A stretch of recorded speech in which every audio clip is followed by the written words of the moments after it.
ចាសួស្តីបងប្អូនចាថ្ងៃនេះដែរខ្ញុំមាននៅមុខម្ហូបឆាត្រពាំងជ្រក់ជាមួយសាច់ជ្រូក3ជាន់ចាអញ្ចឹងគឺខ្ញុំដាក់ខ្ទះឲ្យកដៅហើយនឹងចាក់ខ្លាញ់ចូលបងប្អូន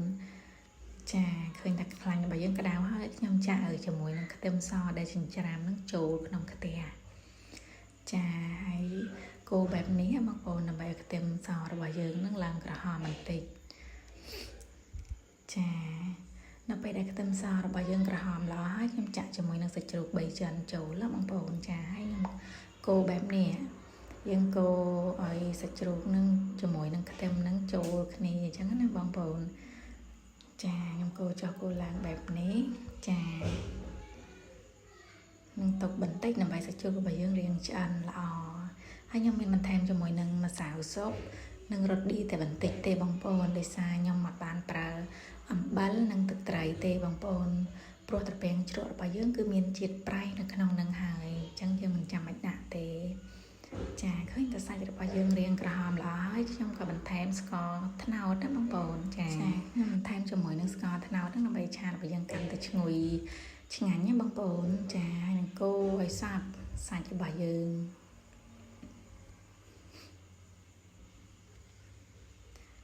ចានៅពេលដែលក្រហមល្អហើយខ្ញុំដាក់ជាមួយនឹងត្រពាំងជ្រក់ចូលណាបងប្អូន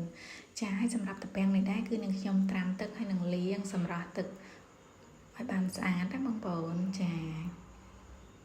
ហើយខ្ញុំកូរច្របល់ឲ្យសព្វបែបនេះចាខ្ញុំមានបន្ថែមជាមួយនឹងទឹកឆ្អិនចូលបន្តិចណាបងប្អូនដើម្បីកុំឲ្យឆារបស់យើងស្ងួតពេកចាដើម្បីឲ្យមានទឹកតិចតិចណាបងប្អូនចាខ្ញុំទុកមួយសន្ទុះដើម្បីឲ្យត្រពាំងរបស់យើងនឹងបានឆ្អិនផងដែរចាខ្ញុំគ្របទុកមួយសន្ទុះ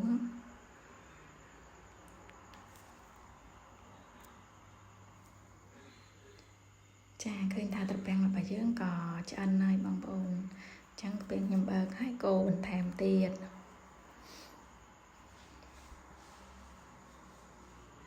ចាសម្រាប់ប្រជាបងប្អូនឲ្យភ្លក់មើលតាមចំណង់ចំណូលចិត្តរបស់បងប្អូនបានណាបងប្អូនចូលចិត្តប្រៃប៉ែបងប្អូនអាចដាក់គ្រឿងទៅតាមនឹងបានហើយខ្ញុំបន្ថែមជាមួយនឹងប្រេងឆាចូលបន្តិចណាបងប្អូនចាឃើញថាឆាត្រពាំងរបស់យើងក៏ជិតឆ្អិនហើយដែរអញ្ចឹងខ្ញុំបន្តកូរបន្ថែមទៀត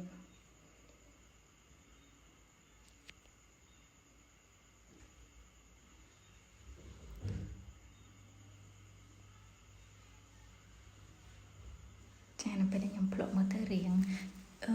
សាបបន្តិចបងប្អូនអញ្ចឹងខ្ញុំដាក់បន្ថែមជាមួយនឹងអំបិលបន្តិច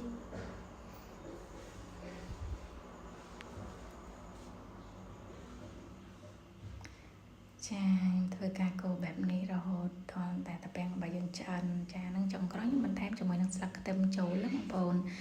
ចាត្រនេះឆាត្រពាំងជ្រក់របស់យើងគឺបានឆ្អិនហើយបងប្អូនសូមអរគុណដល់បងប្អូនទាំងអស់គ្នា